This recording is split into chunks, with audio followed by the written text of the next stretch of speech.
Salut à tous, dans la vidéo d'aujourd'hui, je vais vous montrer comment modifier un fichier PDF. Cela vous sera très utile si vous avez déjà reçu un PDF que vous devez signer ou modifier. C'est la méthode gratuite que j'utilise depuis plusieurs années. Il existe bien sûr de nombreuses autres façons de modifier des PDF, mais d'après mon expérience, c'est celle que je préfère. Je vais vous montrer ça tout de suite. Nous sommes ici sur pdfescapes.com. Voici le site web. Vous pouvez voir qu'il existe une version en ligne gratuite qui fonctionne sur tous les navigateurs, ainsi qu'un éditeur PDF pour Windows. Je ne l'ai pas essayé moi-même car je n'utilise pas Windows, mais j'utilise celui-ci tout le temps. De toute façon, ça reste exactement la même chose sur votre OS. Vous pouvez voir que vous pouvez l'utiliser pour modifier des fichiers PDF, annoter des documents, remplir des formulaires, créer des formulaires et même partager des fichiers PDF par mot de passe. Bien sûr, la version payante vous permet de faire plein d'autres choses, mais en ce qui me concerne, je n'ai jamais eu à payer pour l'utiliser. Cela m'a suffi pour mon usage. Je vais donc venir ici, cliquer sur Free Online et cela m'amènera à cette page. À partir de là, je peux créer un nouveau document PDF, télécharger un PDF, charger un PDF depuis Internet et je peux charger un PDF qui a déjà été ouvert. En fait, ces options basiques suffisent largement. Comme vous pouvez le voir, ceux-ci doivent faire moins de 10 mégaoctets et comporter moins de 100 pages. Je pense donc que la plupart d'entre vous voudront télécharger un PDF que vous souhaitez modifier. Je vais donc cliquer ici, et là, je pourrais déposer le fichier PDF directement, ou je peux cliquer sur Choisir un fichier. J'ai cliqué sur Choisir un fichier, je vais sélectionner un fichier PDF, cliquer sur Ouvrir, et il s'ouvrira comme ceci. Évidemment, je viens de télécharger un fichier PDF factice, il n'y a donc rien, mais laissez-moi vous montrer certaines des fonctionnalités que vous pouvez utiliser sur PDF Escape. Tout d'abord, vous pouvez choisir un texte. Je vais cliquer sur le bouton texte ici et je vais cliquer à l'endroit où je peux l'ajouter. Disons que je souhaite l'ajouter ici, je clique dessus et je peux alors saisir du texte à cet endroit. Bien sûr, vous pouvez choisir la police ici, vous pouvez choisir la taille, vous pouvez choisir d'utiliser gras, italique ou souligné et vous pouvez choisir la couleur. Disons que je veux utiliser la couleur rouge et agrandir considérablement la taille. Ça va changer comme ça. Si je veux ajouter une autre ligne de texte avec des paramètres différents, je clique simplement ici et là à nouveau, je clique disons ici. Je vais à nouveau chercher cela pour mettre maintenant la petite police. Mettons-la en gras et rendons-la verte ici. Choisissons simplement une autre police. Courrier new, super.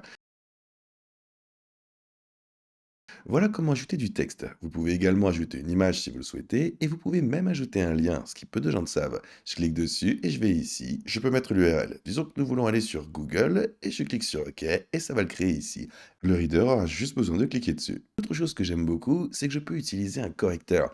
Disons que je ne veux plus de ce texte ici. Je clique ici, et je peux littéralement faire glisser et recouvrir n'importe quel texte. Je peux modifier la taille si je le souhaite, mais après cela, il suffit d'appuyer sur Entrée. Et comme vous pouvez le voir, ce texte n'est plus visible. Ça peut être extrêmement pratique si on veut épurer des documents. Je peux également le masquer si je le souhaite. J'aime utiliser l'outil main libre. Ici, j'aime simplement l'utiliser pour signer. Tous les documents que je reçois pour les contrats et autres, je les mets simplement dans PDF Escape, puis j'utilise la main libre pour les signer. Pour le coup, c'est très utile, surtout avec le nombre de documents qu'on a à signer tous les jours. Imaginons que ma signature ressemble à ça, c'est en gros comme ça que ça se passe.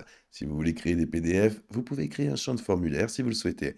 Imaginons que je veuille créer un champ de formulaire texte, je clique sur sélectionner, je peux faire glisser pour placer ce formulaire et je peux le mettre juste là. Maintenant, si j'exporte ce document PDF, la personne qui l'ouvrira pourra taper dans cette section. Pour l'instant, on utilise un document existant, mais vous pouvez presque le créer le vôtre de zéro. Vous pouvez également ajouter des annotations au PDF. Si vous allez ici dans l'onglet Annoter, vous pouvez voir que vous pourrez ajouter une note autocollante, insérer du texte, souligner du texte, surligner du texte, barrer du texte et même ajouter des rectangles. Imaginons que je veuille mettre en surbrillance une partie du texte. Je vais cliquer dessus. Imaginons que je veuille le mettre en surbrillance comme ça. Voilà, ça va le mettre en surbrillance. C'est vraiment cool. Et si vous voulez venir ici dans Page, vous pourrez voir que vous pouvez déplacer la page, la faire pivoter, la recadrer et aussi la supprimer. Vous pouvez venir ici et modifier l'affichage si vous le souhaitez. Donc ajuster à 50%, 100%, en fonction de ce qui convient à votre navigateur. Une fois que vous aurez terminé, disons que je souhaite enregistrer cela, histoire de pouvoir en disposer comme je veux, je vais cliquer ici. Cela va l'enregistrer sur PDF Escape, mais ce que je préfère faire, c'est cliquer sur ce bouton qui va enregistrer et l'exporter sous forme de fichier PDF. Je vais cliquer ici, et comme vous pouvez le voir, ça va l'exporter dans un PDF. On peut voir dans la barre de téléchargement qu'il vient juste d'être disponible. Vous pouvez également imprimer directement depuis PDF Escape et je peux donc cliquer ici et cliquer sur imprimer là. Dans l'ensemble, c'est un petit site web génial et entièrement gratuit. Bien sûr, je partage et j'espère que cette vidéo vous aura été utile.